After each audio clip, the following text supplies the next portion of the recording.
Hi, my name is Yvonne and I'm a Relateful coach. And are you one of those people who have had great results going to meditation retreats, meditations, or when you're alone and away from people, away from the noise of the world, you feel this great sense of peace. You know what it is. And as soon as they come out of the retreat, sometimes as soon as you get in the car, you get a text and all this other stuff comes up that wasn't there while you were in this beautiful retreat meditation place of calm and quiet.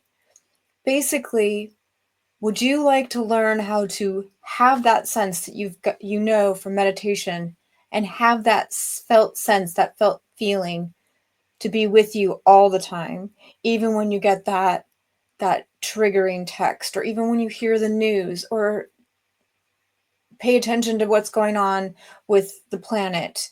There's endless ways to get lost and to get disconnected from ourselves because we live in a crazy time in a crazy world, do we not?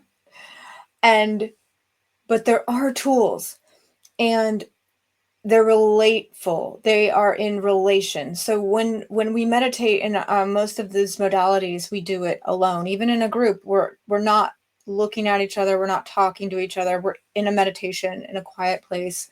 Maybe there's 1,000 people at a retreat. Maybe it's just you at home. Maybe it's Vipassana. There's an endless list here.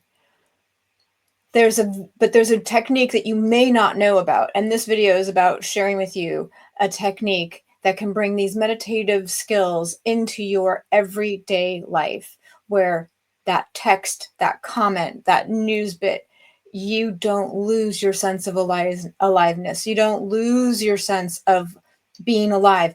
I'm not saying you're going to be happy all the time. There's a difference between peace and happiness. But this technique of working with people in an eye-open meditation in relation to others is a practice drum. You can join one of these groups and practice literally experiencing triggers in even a small group. There's always going to be somebody or something that doesn't fully vibe your vibe or speak your language, or might remind you of a sibling, family member, partner, friend, or boss or coworker. Might remind you of something that, and in the practice, you practice feeling yourself in relation to the other. And so when you feel triggered, activated, you develop a relationship with your nervous system, your body, you, or whatever we are. Are we a body? Is this place even real, etc.? And from this practice, like going to the gym, like a workout for your peace, your state of mind, your way of being with people, your witness self, your awareness. There's a lot of terms. I could go into deep in every single one of those as its own video, but this video is just a nibble of this deep practice that was discovered and created about 25-30 years ago. And there are several different schools that offer it, but not that many overall. It's not a household name. And I would love you to try it out.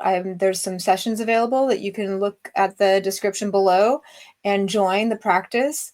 And please watch another video on what the practice is, and I will give you just a few highlights, but may need to go into more depth. The practice is a group setting, either in person or on a Zoom online.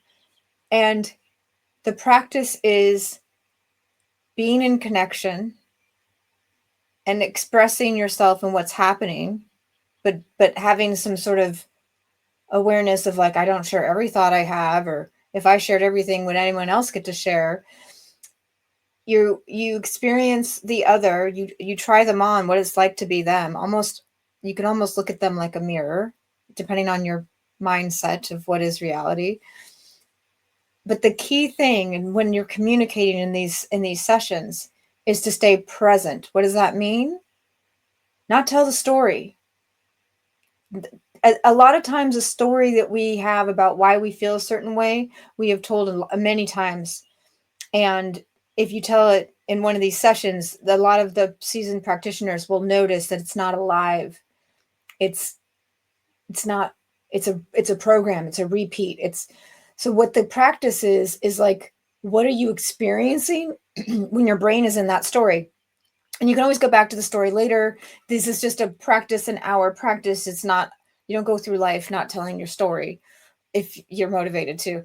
But this, in this practice, say you come into the practice after having a fight with a partner and you're in a state of emotion, something like maybe anger, and we read each other's faces and somebody might get curious. We follow curiosity. It's one of the, there's 5 principles. One of them's curiosity.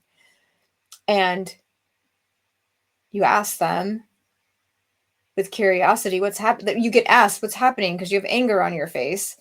And you could tell the way in normal human life, you would say, blah, blah, blah, this was said, this was done, this is why.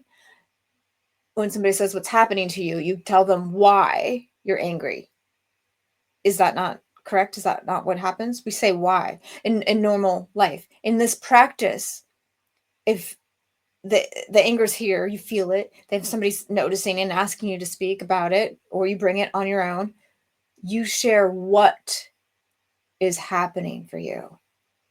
Like, I feel all my cells dancing. I feel the blood moving quickly. Sometimes it feels, for me, my anger relationship, it feels like little tiny knives, like coming at me. And I have a whole bunch more examples of this and the power of it, and how learning to separate yourself from the story of what's happening to what is actually happening will change your life on the deepest level, where somebody can say something to you and you, instead of reacting, responding, attacking back, shutting down, fight or flight, you just sit with what's actually happening in the present moment and notice and be aware of it.